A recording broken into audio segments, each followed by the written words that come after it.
हाँ जी मेरे CMA inter के दोस्तों, very good morning, good evening, good afternoon. आप जब भी इस वीडियो को देख रहे होंगे दोस्तों, स्वागत है आप सब लोगों का एक नए वीडियो में। मैं उम्मीद करता हूं आप सब बहुत अच्छे होंगे दोस्तों। मैं भी बहुत जबरदस्त हूं। This is a quick review आपके आज के सीएमए इंटर लॉ के पेपर का। मैं सबसे पहले आपको एमसीक्यू के आंसर बता देता हूं, फिर आपको बताता हूं कि पेपर कैसा था। आप ध्यान से पहले एमसीक्यू देख लीजिए। ये जो आइडल्स ऑफ लिबर्टी इक्वालिटी, इसका फ्रेंच रिवॉल्यूशन है। सेकंड वाला कि ऐसा अल्टरनेट डिस्प्यूट रेजोल्यूशन जहां पे जुडिशियल प्रोसीडिंग नहीं होती, that's an arbitration. Persona non grata का मतलब होता है अनएक्सेप्टेबल पर्सन। यहां पे 14 जून आएगा। ये पूछ रहा है एक्सेप्टेंस कब कंप्लीट होगा। यहां पे लाइबिलिटी श्योरिटी की कब आती है, जब प्रिंसिपल डेटर क्रेडिटर को पे नहीं करता। परफॉर्मेंस ऑफ कॉन्ट्रैक्ट पे क्या नहीं आता, तो कंजम्पशन ऑफ गुड्स नहीं आता। ये आपको आपके मॉड्यूल के पेज नंबर 107 में मिल जाएगा। थोड़ा अलग क्वेश्चन था इसलिए मैंने अलग से पेज नंबर बता दिया। ये presentment for site promissory note में कब लगती है, तो जब नोट पेबल आफ्टर साइट होता है। यहां पे पार्टनर को इंटरेस्ट मिलता है कैपिटल में, लेकिन कब और कहां से मिलता है, तो बोले प्रॉफिट से ही मिलेगा। एलएलपी का नाम 3 महीने के लिए रिजर्व होता है। आपके 3/4 पार्टनर की कंसेंट लगती है जब आप वाइंडिंग अप के लिए जाते हो। यहां पे एम्बुलेंस लगती है अगर 500 से ज्यादा वर्कर है तो। आईएनसी 27 लगेगा, पेज नंबर 367 में आपको ये मिल जाएगा। इसमें से ऑर्डिनरी बिजनेस क्या है, तो स्टैट्यूटरी ऑडिटर को अपॉइंट करना ऑर्डिनरी बिजनेस है, क्योंकि आर्टिकल चेंज करना, बोनस, अप्रूवल ऑफ मर्जर, ये सारे स्पेशल बिजनेस है। ऐसा डायरेक्टर जो ट्राइब्यूनल अपॉइंट करके रखता है, आप उसको रिमूव नहीं कर सकते हो। और यहां पे आइडिया कि भैया everyone is equal before law, ये कहां से आया, कौन से वैल्यू से आया, तो बोले ह्यूमन इज बॉर्न इक्वल। अब मैं बताना चाहता हूं भाई, पेपर का लेवल था, यानी कि आमतौर पर अब तक जो पिछले पेपर पे जो एमसीक्यू पूछे जाते थे और इस बार जो एमसीक्यू पूछे हैं भाई साहब, आसान एमसीक्यू नहीं थे।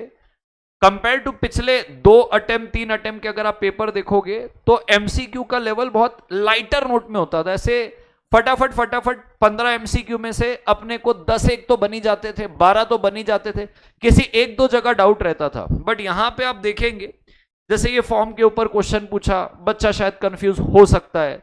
यहां पे ये वर्ड के ऊपर पूछ दिया नॉन ग्राटा के, इसका मतलब क्या होता है। ये फ्रेंच रिवॉल्यूशन मैं बताना चाहता हूं, ये वाला जो है ना, ये आपके एक्चुअल में मॉड्यूल में भी नहीं है, आपके सीएमए इंटर के मॉड्यूल में भी नहीं है, मेरे लिमिटेड नॉलेज पे। ये आपको एमसीक्यू बुकलेट में देके रखा हुआ था, बट वही इंस्टीट्यूट एक्सपेक्ट करता है कि आप करो। हालांकि हमने सारे एमसीक्यू करके रखे थे, इंस्टीट्यूट के सारे एमसीक्यू हो रखे थे। अब मैं आता हूं यहां पे मैं बोलना चाहता हूं, क्रेडिट लेने वाली बात नहीं, मैंने बाजू में लिख भी दिया है कि सब कुछ मेरे सुपर 100 क्वेश्चन से आया। और कौन से सुपर 100 में आपको दिख जाएगा। मेरे सुपर 100 के क्वेश्चन नंबर 8 में ये वाला क्वेश्चन आया था, जो देख के क्या होगा बनेगा। ये क्वेश्चन नंबर 13 है मेरे सुपर 100 क्वेश्चन का।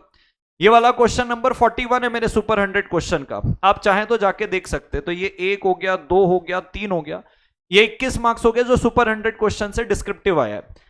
अब आगे जब अपन बढ़ते हैं, नेगोशिएबल इंस्ट्रूमेंट के बारे से बताओ इंटरनेशनल लॉ पे, थोड़ा सा अनएक्सपेक्टेड क्वेश्चन है ये।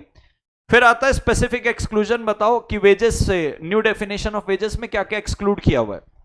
फिर यहां पे आता है नॉमिनेशन के संबंध में बताओ, ये मेरे सुपर 100 के क्वेश्चन नंबर 53 पे था। जीवन में जैसे आगे बढ़ते ये क्वेश्चन नंबर 78 सुपर 100 में था कि स्टैट्यूटरी ऑडिटर क्या क्या मैटर इंक्वायर करता है जब वो ऑडिट करता है। तो ये 1 2 3 4 5 35 मार्क्स का तो सिर्फ आपको सुपर 100 क्वेश्चन से दिखा। ये भी सुपर 100 क्वेश्चन का मैं इसका आपको आंसर बोलता हूं। अब यहां पे ऐसा है कि भैया रिया एक डायरेक्टर है पीक्यूआर लिमिटेड की, पब्लिक कंपनी है, उसके पास वैलिड प्रोफेशनल क्वालिफिकेशन है साइबर सिक्योरिटी में एक रिकॉग्नाइज्ड इंस्टीट्यूट से।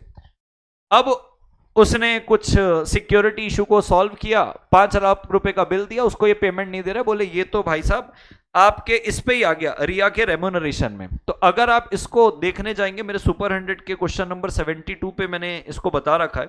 लास्ट के पैराग्राफ में मैंने इसको कवर किया कि देखो ये यहां पे एक्सेप्शन है कि जब रेम्यूनरेशन आप प्रोफेशनल सर्विस के लिए देते हो जो डायरेक्टर ने दिया है, is not included in the limit. The only exception is when remuneration paid not included if following condition are satisfied. जैसे कि क्या, सर्विस प्रोफेशनल नेचर की है और opinion of nomination and remuneration committee, director के पास रिक्विजिट क्वालिफिकेशन उस profession को practice करने के लिए।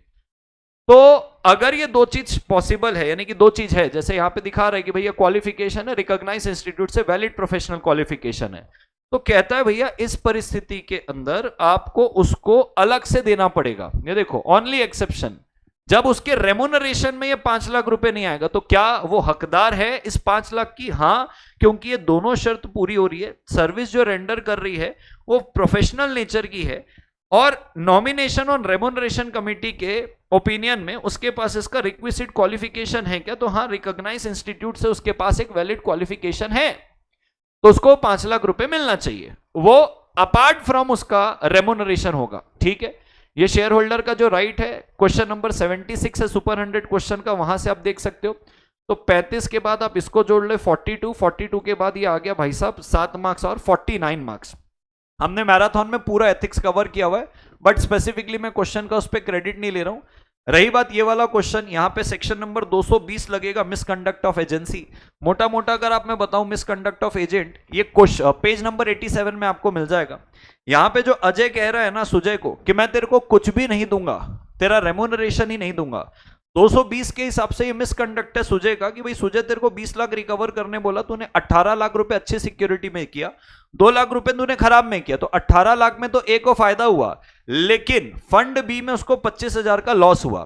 तो कहता है भैया जहां पे गुड सिक्योरिटी में इन्वेस्ट किया था फंड ए में, उसके लिए रेम्यूनरेशन मिलेगा किसको? सुजय को।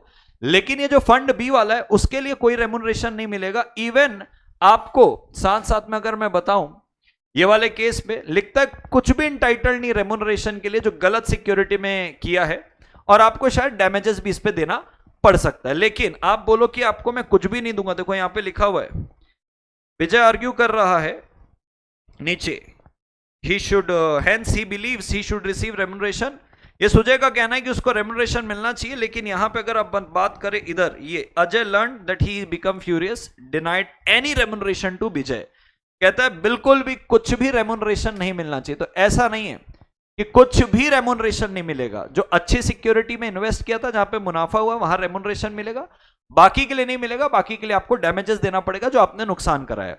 फिर आता है डिफरेंट पॉइंट्स ऑडिटर रिपोर्ट में जो आपको लिखना है, ये भी क्वेश्चन नंबर 78 सुपर 100 में था। दोस्तों मैं बताना चाहता हूं पेपर इजी नहीं था, पेपर बिल्कुल मैं बोलूं कि आप बोलो इजी है, एमसीक्यू भी इजी नहीं था। ऐसे वाले क्वेश्चन भी थोड़े से अनएक्सपेक्टेड है, क्योंकि आमतौर पर आप कॉन्ट्रैक्ट के ऊपर प्रैक्टिकल क्वेश्चन पूछते थे, बेलमेंट में पूछते थे। अब एजेंसी का आउट ऑफ द बॉक्स तो नहीं बोलूंगा, बट थोड़ा अनएक्सपेक्टेड, कभी यहां पे डायरेक्टर का भी आता था, तो थोड़ा लेवल था पेपर का, बहुत ज्यादा इजी नहीं था, बहुत ज्यादा हार्ड भी नहीं था, क्योंकि ऊपर वाले जितने सारे क्वेश्चन है ये एक्सपेक्टेड क्वेश्चन है, मॉडरेट लेवल पे क्वेश्चन था।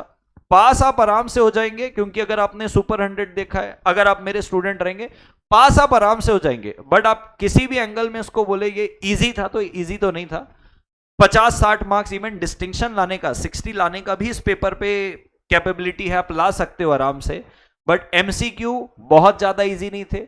अब ये वाले जो सारे क्वेश्चन थे, ये वाले ये बहुत ज्यादा इजी नहीं थे, थोड़े से मॉडरेट लेवल पे क्वेश्चन, तो बहुत ज्यादा डिफिकल्ट नहीं, बहुत ज्यादा इजी नहीं, मॉडरेट लेवल का ये पेपर था। मतलब इंस्टीट्यूट से आप ये एक्सपेक्ट कर सकते हो, सीएमए इंटर लेवल का ये पेपर चलता है, आप इस पे किसी को दोष नहीं दे सकते, पास आप आराम से हो जाओगे। और जिसने ईमानदारी से सारी चीजें पढ़ी हुई है, जिसको बना है, कि ऐसा नहीं कि ना बने कि कुछ मॉड्यूल के बाहर से आया है, बट आमतौर पर एक जो मेजर चंक होता है उसके लिए मॉडरेट है। बाकी जो सारी चीजें मैं देख पा रहा हूं 50 मार्क्स मिनिमम आराम से आ जाएंगे।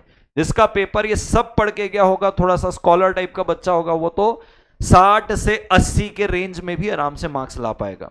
दोस्तों कैसा लगा आपको ये, क्या मदद हुई आपको मेरे सुपर 100 क्वेश्चन से, प्लीज जरूर कमेंट बॉक्स में बताइएगा।